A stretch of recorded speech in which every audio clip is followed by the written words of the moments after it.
Hi there, and welcome to another episode of African Business Stories, your insight into female innovators and entrepreneurs building and running businesses in Africa. I'm Akego Okoye, and on the show today, we're switching it up a bit. And so, we're going to pause from talking about our amazing female entrepreneurs and focus on our fathers. In honor of Father's Day, we've put together a special series titled Lessons and Legacy. It's a collection of conversations with some of my friends and mentors from around Africa on lessons they've learned from their parents and from experiences and the personal legacies they would like to leave for their children. These were all insightful conversations outside of the boardroom. On this episode, I sat down with Gori Olusina Daniel, Managing Director and Chief Investment Officer at Ascension Asset Management, a private equity firm in the UK. We talked about the values passed down from a lineage of strong women, being a girl dad, and his goals in parenting. Enjoy. Hi, Goriola. Pleasure to have you here today. How are you doing? Hey, Ego, thanks for having me. It's great to be on your Thank show. you. You're one of the first people that reminded me that it was Father's Day this weekend. Oh, Uh, yeah, because we have the thing in our house that it's all a surprise until Sunday. It takes away something's right. coming, but no one's talking about it. And the same goes for Mother's Day as well. So I don't want to make it look one-sided. We make it look as if we're not paying attention, and then on the day we make a big thing out of it. But yeah, thanks for reminding me, and thanks for inviting me to be part of your show. And I know that you were raised by some formidable women, and if you can just tell us a little bit about some of these women and some of the greatest lessons that you learned from them. Sure. You're right, Ego. You know what they say? It takes a village to raise a child, and I certainly was raised by a Right. village of a few men and a number of really amazing women. And today, as I think about your theme, I want to really talk about three very amazing women that shaped me into the man that I've become. They really have. The first is my mother. My mother was divorced with four children, young children, by the time she was 30 years old. Wow. And at the time, I was just about 3 or maybe 4 years old, and so I was effectively raised by a single mother. My mum was still the provider for all of us, and she was the strength for all of us. Um, and to be honest, for that experience for me is indelible in my mind and my heart. In my mom, I saw a strength that filled me with unshakable faith in feminism, right? And I use that word advisedly. The branch of feminism that I'm talking about is the one that is the kind of stuff that we're talking about now. Because when I grew up, feminism was completely different. So today, I have no issue being associated with feminism, and that feminism I see is one that sees a woman as capable of everything a man can do and more. Because what I saw in my mom was not a hatred for men, which is the feminism of the 80s, but a sense that, she was her own person, and she could make things happen. And that sort of get up and go spirit, not to spite anyone else, but because she knew that she was capable of everything that she put her mind to. And she instilled that in us, Mm. in all of us. Right. And I always say this to my wife, that the respect that I have for women, particularly her and my wife, really comes from my mom. Um, Hmm. and because there's no way you could be raised by Mrs. Fashioner and you could have the sense that there's some stuff that women can't do. It's not possible, right? And she was a challenge for me personally, for all of us, to be the best that we could be, because she didn't use her situation as and I say that because society frowns on single motherhood and what they call broken families, and she turned that around for us. She didn't make us feel broken. She made Right. us feel whole in who we were, and it's not just about that. I see in my mother the ability to see the silver lining out of every dark cloud, Hmm. to make your own luck, to approach life like a boss, and she certainly continues to be one, even at age 70. She doesn't know how to slow down. She's a Wow. remarkable woman. The second woman that I want to talk about is my mom's mom, my grandmother. My word. Now, because my mom was essentially mom and dad for us, a lot of the values, beyond the values of courage and self-determination that I said my mom gave us, I learned at my grandmother's feet. You know, Hmm. my, you know, I think I'm a little bit more refined, if I put it that way, than I was when I was younger in my teenage years, growing up into adolescence. And when I left school, I spent about 2 or 3 years living with my grandmother, and she just rounded me out, right? All the rough edges that I had, all the self doubt that I had as a young short man, young man, she filled me with such confidence. I always say that Hmm. the key values that I took from my grandmother is the values of integrity. Everything about me that seems to be someone who aspires to that came from my grandmother. Self dignity, the idea of being comfortable in my own skin. And I can go into a great deal of detail about that.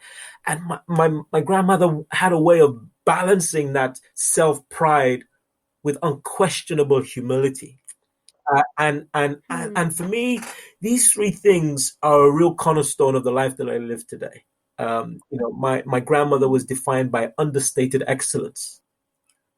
And finally, my great grandmother, it was unusual in her day, for a woman to leave her husband with Right. all the stigma and to actually chart a path in her life.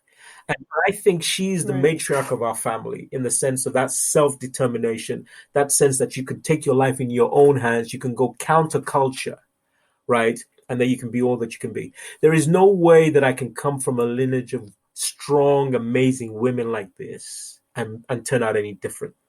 There is no way that I could have, Hmm.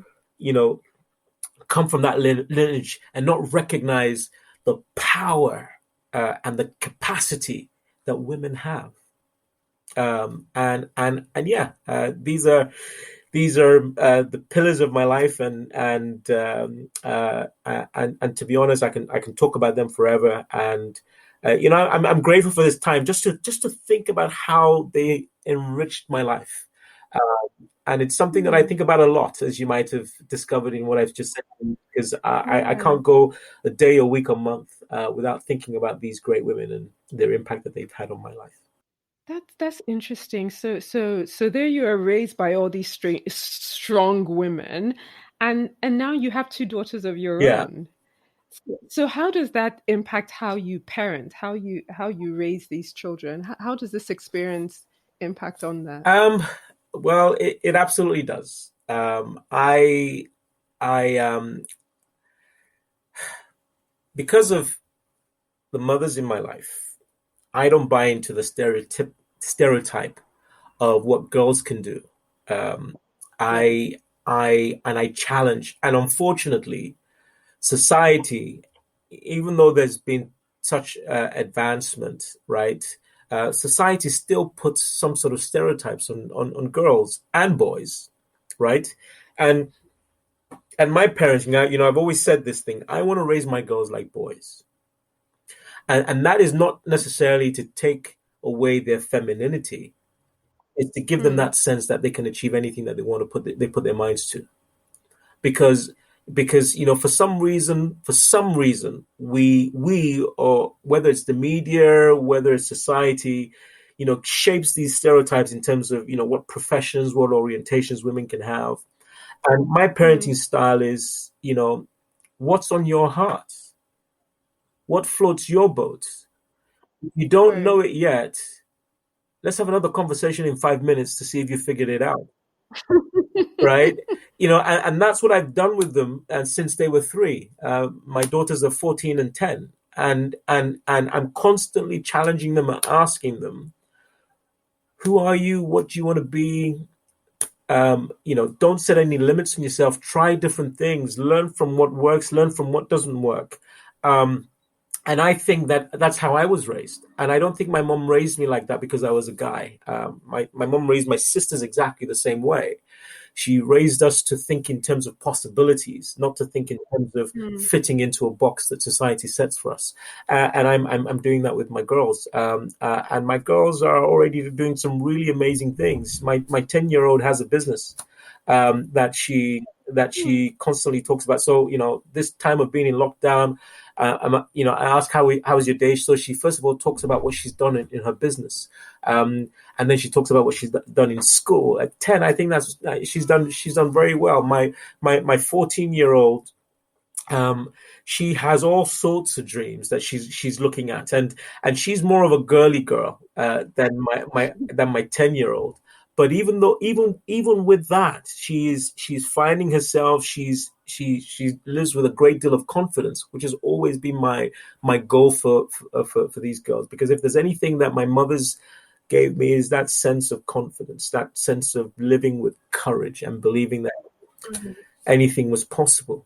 That's awesome. So, what do you enjoy most about being a dad? What do I enjoy most about being a dad? I don't. I don't think about being a dad in those terms. I love my Hmm. girls. I love my girls. I love my family. We enjoy life together. Things are fun. Um, uh, and I can't really say there's one thing that I enjoy. You see, I can't see my life outside of being a dad. That's interesting. So how would they describe you? How will your daughters describe you? Well, I think they'll both describe me as a bit extra. That's Yeah, I funny. think, I think, I think they will describe me as, you know, I think they have no question about whether their dad loves them, which is really my goal in parenting. My goal in parenting is my children should never have a doubt that they are loved, they are welcomed, and they're the most important things in my life. Um, they probably won't agree with that last part. They'll think probably my work is more important. But I'm working on that part. But I think my kids, my children, they've told me to stop calling them the kids, especially the 10-year-old. She says that kids Wow. is like a kangaroo, a baby kangaroo. They're not baby kangaroos apparently. so so my yeah my children know that they're loved, know that they have that I'm the number one fan, number one supporter, but they love their mum more, which I have come to terms with. That's good. It's a good thing to come to terms with. But thank you. Thank you so much, Gorilla, for your time. I My appreciate pleasure. it. And I wish you a very, very happy Father's Day. Thank you. Thank you so much for listening. That was one of many conversations in the Father's Day special Lessons and Legacy. All the conversations in the series are available on my website, www.africanbusinessstories.com. Don't forget to subscribe to the podcast on iTunes, on the Apple Podcast app, or the Google Podcast app. And do leave us a review so we know how we're doing. I'm Akego Koye, and you have been listening to African Business Stories.